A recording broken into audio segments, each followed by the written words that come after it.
The election has raised serious and fundamental questions that Democrats and their enablers in the biased press don't want us asking. It has been stunning to watch the lack of effort or concern they have toward getting to the bottom of a lot of these so-called irregularities. The state of Texas, now being joined by 18 other states, has zeroed in on one of these issues. In a lawsuit against the states of Wisconsin, Michigan, Georgia, and Pennsylvania, Texas asserts that those states violated their own election rules passed by the people's representatives in those legislatures.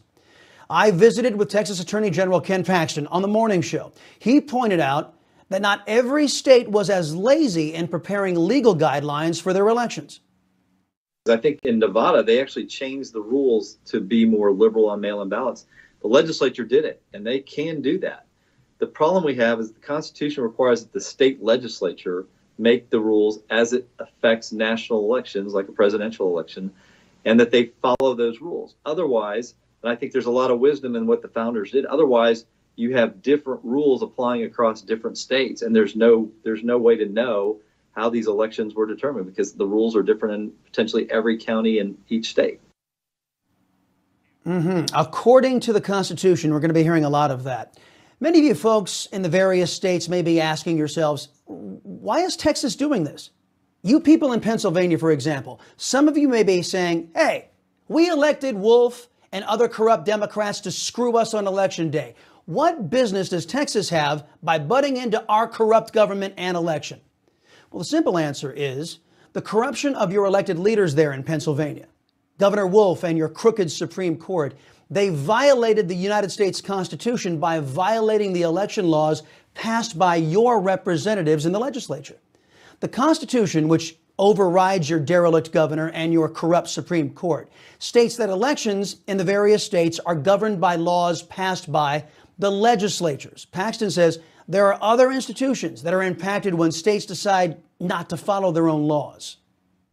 Well, it also affects Senate elections. I mean, think about it. If Georgia doesn't do that right, that affects our U.S. senators because if the Senate flips, then suddenly our senators are in really different positions because Georgia didn't run their elections pursuant to state law and pursuant to the federal Constitution. So that has an impact on every one of my voters in Texas. And so that's why we care about this. Many of you may be hearing that the Supreme Court must take this case. Others may be hearing the Supreme Court can choose not to take this case. Here's what Paxton thinks. When you file state on state, you have to file in the U.S. Supreme Court. Unlike other cases where you start at the district court, I believe that the jurisprudence, the right answer is they have to hear our case. But they have a history of saying, no, we can hear any case we want, so we don't have to hear your case. The problem with that is if my citizens have a problem, if they have a harm, we only have one place to take it if it's a state-on-state case.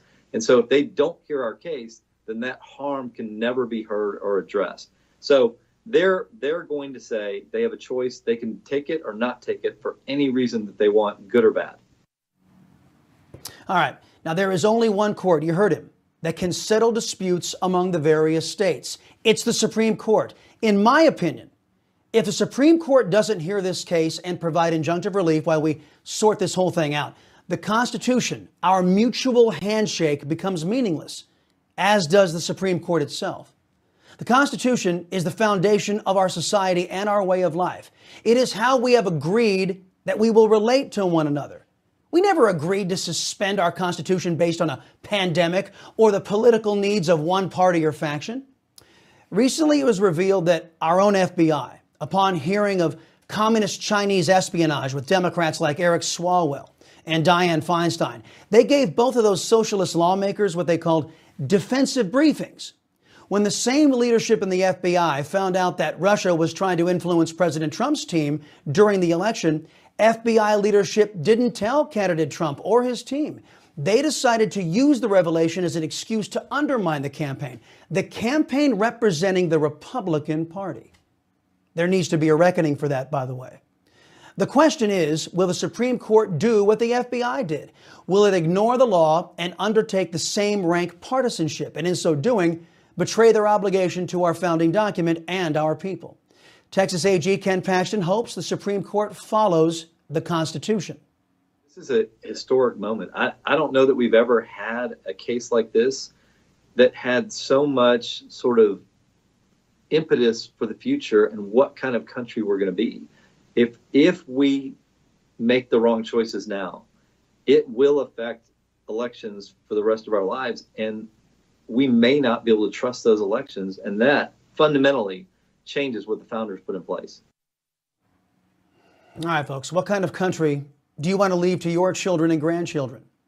Do you want what we conservatives want, a nation that is free, prosperous, and has a guiding principle of equal justice under the law? Or do you want the socialist Democrats, what they want? A banana republic based on poverty for the masses, riches for the elites, and where public policy and our courts are governed by Beijing? Answer that question for yourself. Let's expand on our top story tonight. We are joined, at least scheduled to be joined, by two former governors, Virginia Republican Bob McDonnell, a Newsmax contributor, and we're also trying to connect with Rod Blagojevich, former Democrat governor of Illinois. Want to welcome Governor McDonnell first. Sir, your reaction to the Texas election lawsuit, what do you think?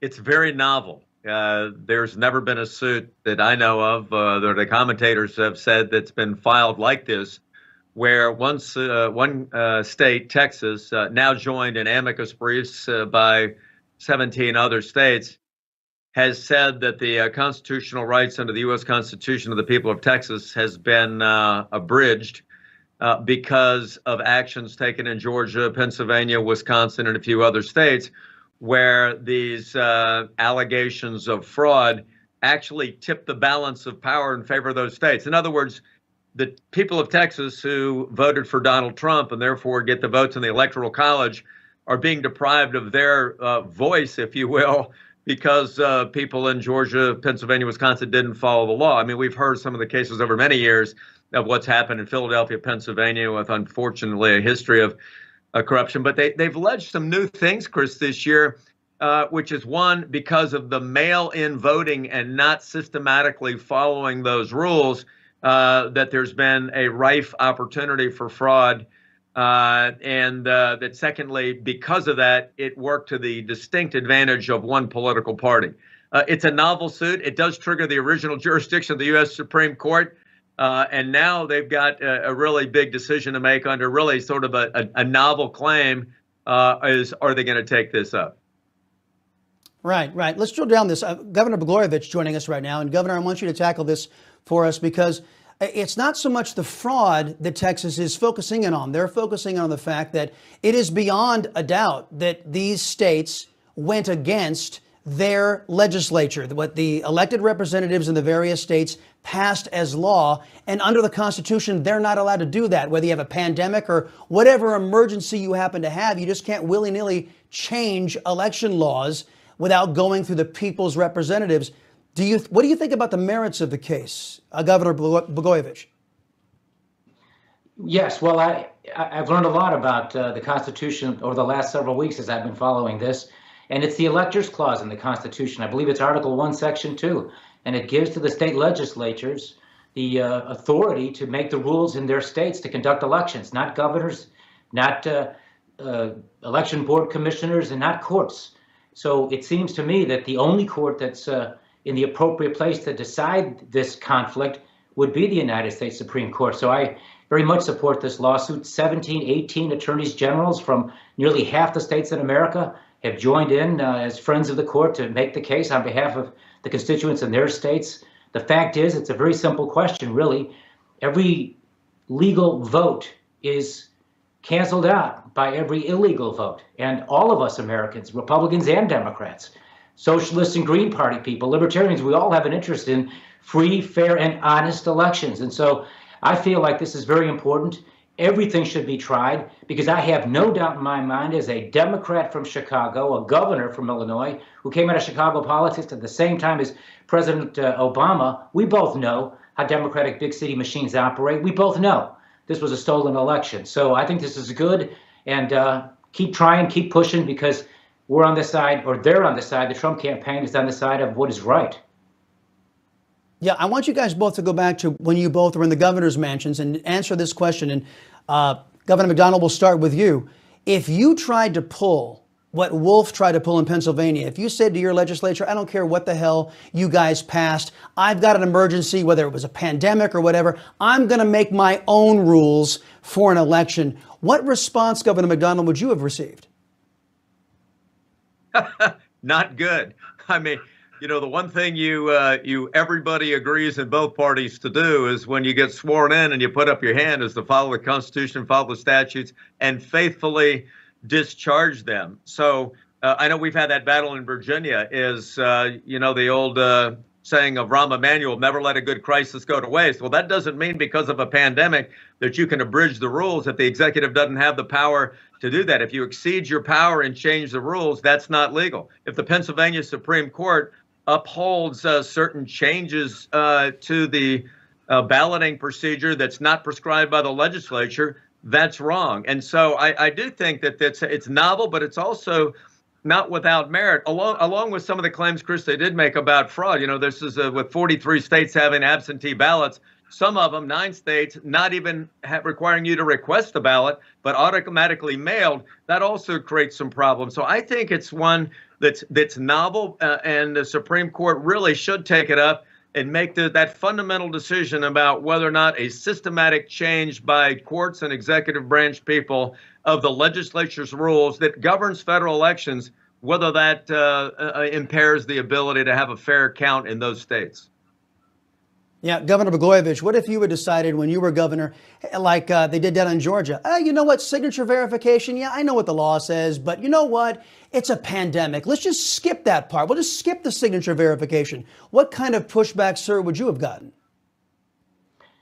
Well, here again, and I would add to what the governor just said, we have a responsibility as governors to uphold the Constitution and the rule of law, to follow rules. So if you go outside the bounds of the Constitution, then you should expect, and it's perfectly appropriate for others to not only criticize, but to demand some kind of remedy for that. The legislature would have been up in arms. The media would have been up in arms. However, I will say this, because of the double standard that exists today in the corporate media, it really depends on whether you were doing that to help, let's say, the Democrat candidate for president or President Trump. If it was an act that would help President Trump, there would be a big hue and cry. They'd probably throw you out of office. If it was an effort to help Joe Biden, it's obvious, they'd probably applaud you. Governors, I can't tell you how much I appreciate you guys coming on, helping us break this down. Appreciate the time, as always, on the Chris Salcedo Show. This just in, all 4 defendant states, Georgia, Pennsylvania, Michigan, and Wisconsin, they have filed their responses/dissents with the High Court. Pennsylvania's Attorney General Josh Shapiro called Texas's lawsuit a, quote, seditious abuse of the judicial process. But here's the funny thing. 70 members of Pennsylvania's own General Assembly have filed an amicus brief or a motion supporting the Texas lawsuit, in essence suing their own state government, supporting the lawsuit against their own state government. Meanwhile, 106 House Republicans representing 22 states filed a similar amicus brief supporting the Texas lawsuit, including Congressman Michael Burgess and Louis Gohmert. Meanwhile, 23 other states have filed a brief opposing the Texas suit. Up next, China is proving itself to be America's biggest threat internationally.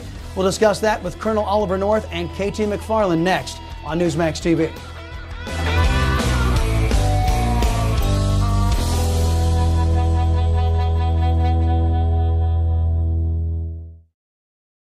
Remember the old days? You knew the teller, they knew you. And paying with cash